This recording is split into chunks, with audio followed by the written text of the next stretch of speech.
ఇక్కడ దాదాపు చాలామంది ఇప్పుడు సారీ చెప్పినట్లయితే చాలామంది పబ్లిక్ అయితే రావడం జరుగుతుంది నీలపూర్ హాస్పిటల్కి. ఇంకా చాలామంది పేషెంట్స్ అయితే ఉన్నారు. పేషెంట్కు సంబంధించిన బంధువులు ఉన్నారు. అన్న నమస్తే. నమస్తే అన్న. ఎక్కడన్నా మీరు ఏ ఊరికి వెళ్ళొచ్చు? ఈ మెదక్ డిస్టిక్ అలాదూర్ మండల్ బైరందిబా విలేజ్. అయితే మా పాపకి రీసెంట్గా వైట్ ప్లేట్స్ అనేది వైట్ రక్తం తగ్గిపోయింది. తగ్గిపోయినాయి. అక్కడ నుంచి ఇక్కడికి షిఫ్ట్ చేశారు. ఎమర్జెన్సీలో ఉండే మొన్నటి వరకు బ్లడ్ దొరకట్లేదు, వైట్ బ్లడ్ దొరకట్లేదు. బయట నుంచి తెచ్చుకున్నాం, దొరకట్లేదు. వైట్ సెల్స్ లేదని చెప్పారు వాళ్ళు. లేదంటే మళ్ళీ బయటకు వెళ్ళి తెచ్చాము. మేము అక్కడ నాంపల్లి వెళ్ళి తెచ్చాము. ట్రీట్మెంట్ చేసిరా? ట్రీట్మెంట్ నడుస్తుంది, బాగానే ఉంది. ఇప్పుడు కొద్దిగా బాగానే ఉంది. పాప అయితే నడుస్తుంది, మంచిగా చేస్తుంది, తింటుంది, బాగానే ఉంది పాప అయితే. ఇక్కడికి వచ్చిన తర్వాత ఫెసిలిటీస్ అన్ని మంచిగానే ఉన్నాయి. బాగానే ఉంది ఇక్కడ, బాగానే ఉంది ఇక్కడ. అంత మంచిగా అంటే ఏమైనా ఇబ్బందులు కలుగుతున్నాయి ఇక్కడ? ఏం లేదన్న, బాగానే ఉంటుంది, మంచిగా ఉంది.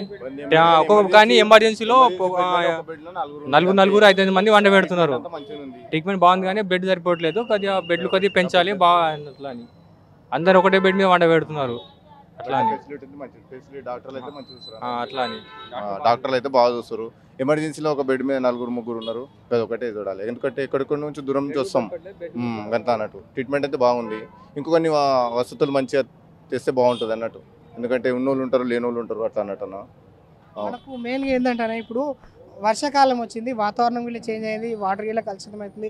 చాలా జ్వరాలు వస్తున్నాయి, డెంగ్యూ, మలేరియా ఇవన్నీ ఇట్లా వస్తున్నాయి. ఇవన్నీ ఇక్కడ కలిసి ఉండడం, దగ్గర ఉండడం ఇదంతా వల్ల ఇక్కడ వాతావరణ పరిస్థితులు కొంత మంచిగా లేక దోమలు ఇవన్నీ రావడం వల్ల కొన్ని వ్యాధులు ఇట్లా వస్తాయి. దాని గురించి ఏమన్నా ఇన్స్ట్రక్షన్స్ ఇస్తున్నాయి ఇక్కడ ఇక్కడైతే ఇప్పుడైతే మంచిగా ఉంది, వసతులు అంతా ఎక్కడెక్కడ క్లీన్గా ఉన్నాయి. ఇబ్బంది అయితే ఏం లేదు. ఇప్పుడు చేస్తారు, బయట అక్కడక్కడ ఉంటాయి. నాకు ట్రీట్మెంట్ మంచిగా చేస్తారు, ట్రీట్ అట్లా ఏం లేదు. కాకపోతే అక్కడక్కడ బెడ్స్ ఒకటే ప్రాబ్లం ఏంటంటే ఎమర్జెన్సీలో ఒక బెడ్ మీద 4-3 అంటారు కదా, ఒకటేనా ఏం లేదు. ట్రీట్మెంట్ అయితే మంచిగా ఉంది. వసతులు కూడా కొన్ని ఉంటాయి. మిస్టేక్ ఏం చేస్తాం అట్లా అన్నట్టు. దూరం నుంచి వస్తారు, మంచిగా. మీరు ఎక్కడి నుంచి వచ్చారు? మేము కూడా అక్కడనే, మెదక్ డిస్టిక్ మాది.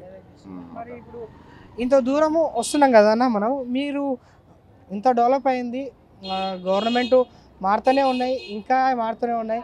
మీరు గవర్నమెంట్ని ఏం అడగాలని చెప్పేసి అనుకుంటున్నా? అంత దూరంకి వెళ్ళి ఇంత దూరం వచ్చే బదులు మన దగ్గర ఒక గవర్నమెంట్ హాస్పిటల్లో ఈ విధంగా కాన్పుల గురించి అని చెప్పేసి ఏమని డిమాండ్ చేస్తుంది? డిమాండ్ అనేది ఏం లేదు. ఇప్పుడు ఎక్కడ ఏ వ్యాధులు వచ్చినా సిటీకి రావాలి. అదే మన డిస్టిక్లో కానీ మనకు ఒక 20 కిలోమీటర్స్ మన హెడ్ క్వార్టర్స్ దగ్గర ఉంటాయి కదా. మినిమం ఒక 20 కిలోమీటర్స్ అక్కడైతే పెద్ద పట్టణాలను అక్కడ మంచిగా చేస్తే ఇంత దూరం అనేది వచ్చేదని మనకు ఉండదు అన్నట్టు. అట్లా అన్నట్టు ఇప్పుడు ఎక్కడి నుంచో మేము అక్కడ చెప్పేసి అంటున్నారు. ఇంకా చాలా మంది ఇక్కడ అవుతున్నారు పేషెంట్లు, వాళ్ళతో మాట్లాడే ప్రయత్నం చేద్దాం. అన్న నమస్తే, ఎక్కడి నుంచి వచ్చారన్న? మహబూబాద్ నుంచి వచ్చాను. మహబూబాద్ దాదాపు ఒక 250 కిలోమీటర్స్ ఉంటుంది అన్న. 250 కిలోమీటర్స్ ఉంటుంది. ఓకే, అంటే అక్కడ హాస్పిటల్లో అక్కడ వాళ్ళు సజెస్ట్ చేసి ఇక్కడికి వచ్చినా, లేకపోతే ఇక్కడ మీరు హైదరాబాద్లోనే వచ్చినాం? అక్కడ ఈ బ్లడ్ తక్కువ ఉందంటే ఇక్కడికి వచ్చామన్నట్టు. అక్కడ ఇప్పుడు 250 కిలోమీటర్ నుంచి వచ్చినాం. ఇంత దూరం వచ్చినా కూడా అక్కడ దగ్గర పట్ల ఏమైనా హాస్పిటల్ ఉంటే, ఇలాంటి హాస్పిటల్ ఉంటే. ఎన్ని రోజులు అవుతుంది మీరు వచ్చేసి 4 డేస్ అవుతుంది. 4 డేస్ అవుతుందా? ఓకే, మరి ఇక్కడ సదుపాయాలు మీరు వచ్చి రాగానే జాయిన్ చేసుకొని ట్రీట్మెంట్ స్టార్ట్ చేసిరా? లేదు, లేట్ చేశారు. ఆల్రెడీ అంబులెన్స్లో తీసుకొచ్చిన అక్కడ నుంచి రిసీవ్ చేసుకున్నారు.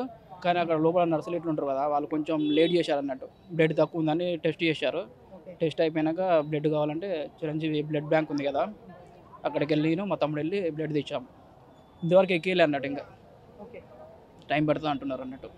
ఇప్పుడైతే బ్లడ్ అయితే తీసుకురావడానికి కొద్దిగా లేట్ కావచ్చు, కానీ అంతవరకు అయితే మీ పాపని చూసుకోవడం అయితే జరిగింది కదా ఇక్కడైతే? చూసుకోవడం, బెడ్, పాపకు సంబంధించిన తల్లిని కూడా ఇక్కడ చూసుకోవడం అయితే తీసుకుంటున్నారు. అది కొంచెం ఫాస్ట్ చేస్తే బాగుండు.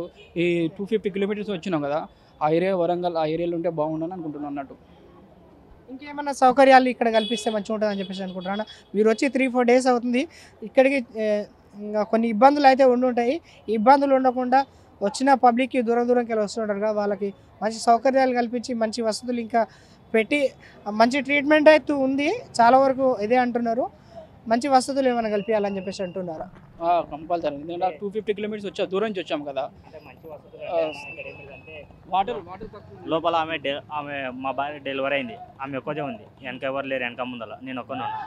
అయితే నన్ను బయటకు చెప్తారు. ఆమె కిందికి వచ్చి ఆమె వాష్రూమ్కి వెళ్ళాలన్నా బాబు దగ్గర ఎవరన్నా ఉండాలి తప్పకుండా. ఒక్కరు కూడా ఎవరు వెనక ఉండనివారు. అది ఒక్కటే ప్రాబ్లం, చాలా ప్రాబ్లం. నేను వచ్చి ఇక్కడ 3 months అవుతుంది. 3 months. ప్రాబ్లం ఏంటన్నా? బాబు పుట్టినప్పుడు వెయిట్ లేడు, మ్మ్. అయితే ఎన్ని కిలోలు ఉన్నాడు? కిలో ఉన్నాడు. ఆహా. నారాయణపేట డిస్ట్రిక్ట్ నాది. ఓకే.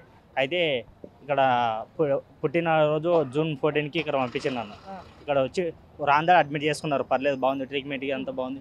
ఇప్పుడు పావు తక్క నాకు బాబు 3 కిలోలు అయిండు. అయితే ఇప్పుడు పంపించే మూమెంట్లో జాండీస్ అయినాయి. ఆమెకు చాలా తిప్పలు అవుతుంది. ఆమె స్నానం చేసుకోవడానికి పోవాలన్నా కూడా నేను పంపించారు బాబు దగ్గర. ఇక్కడ కొద్దిగా చాలా ఇబ్బంది ఉంది మాకు. ఇది వెనకాల ఎవరన్నా ఒకరన్నా పేషెంట్ అన్నా ఎవరన్నా ఒకరు కొద్దిగా సార్ వాళ్ళు అడ్జస్ట్ చేసి కొద్దిగా అర్థం చేసుకుని మమ్మల్ని పెట్టాలి. ఎందుకంటే మేడం వాళ్ళు ఏమంటారంటే మీ లేడీస్ మొత్తం ఉంటారు, మీరు బాయ్స్ ఎందుకు ఏం చేస్తారంటే మాకు లేడీస్ వెనక ముందర ఎవరు లేరు. సార్ వాళ్ళు కూడా కొద్దిగా అదే అర్థం చేసుకోవాలి, మాకు చాలా ప్రాబ్లం అవుతుంది. ఇక్కడ ఉంటారు కదా నర్సులకు సంబంధించి వాళ్ళు సర్వ్ చేసే వాళ్ళు కొంతమంది, వాళ్ళు ఎవరు సపోర్ట్ ఇవ్వట్లేదు అంటారు. ఎవరు వాళ్ళంతా వాళ్ళే స్నానం చేసుకొని వాళ్ళే ఉండాలి. వాళ్ళే ఉండాలి. ఎనీ టైం వాళ్ళు వాష్రూమ్కి వాళ్ళనుకుంటాగా లేడీస్ ఉండాలంటారు, కానీ మాకు వెనక లేడీస్ ఎవరు లేరు. ఇక మేమే ఉండాలి కాబట్టి మేడం వాళ్ళు మమ్మల్ని మీరు వెళ్ళిపోవాలి బయటికి అంటారు, ఎక్కువ ఉండనియరు. వాళ్ళు డెలివరీ అయిన వాళ్ళు సార్ ఎక్కువసేపు కూర్చోవడానికి నిలబడడానికి చాలా ఇబ్బంది. వాళ్ళకు అన్నం తినడానికి కూడా టైం లేకుండా వాళ్ళకు చాలా ప్రాబ్లమ్స్ ఉన్నాయి ఇక్కడ. అదొక్కటే ట్రీట్మెంట్ అంతా బాగుంది. మా బాబు ఇక్కడ వచ్చి 3 monthsకి వెళ్ళి బాగున్నాడు, ఏం ప్రాబ్లం లేదు. సార్ వాళ్ళు కూడా మంచి పట్టించుకుంటారు, చూస్తారు.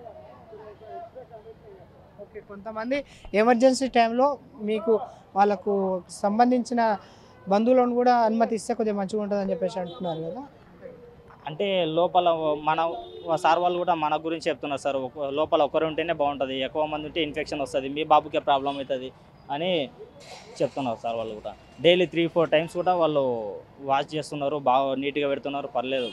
పిల్లల కోసం బాగా చూస్తున్నారు, ఏ ప్రాబ్లం లేదు పిల్లలకైతే. కానీ ఒక ప్రాబ్లం ఏమిటంటే వెనకాల వచ్చిన వాళ్ళని ఎవరిని ఉండనివ్వట్లేదు. బాబు డైపర్లు ఏవైనా తీసి పడేసి మంచిగా నీట్ చేస్తున్నారు. ఏమంటే వెనకాల ఇబ్బంది ఉండడానికి చాలా ఇబ్బంది ఉంది. ఇద్దరం ఉన్నాం అనుకో, మా భార్య ఇప్పుడు నేను ఉన్నాం, ఇక్కడ డెలివరీ అయింది, ఆమె ఎక్కువ ఉండడానికి కూడా మీకు చాలా ఇబ్బంది, స్నానం చేసుకోవడానికి వాష్రూమ్ పోవడానికి కూడా చాలా ఇబ్బంది ఉంది ఇక్కడ మాకు. ఓకే. సరే.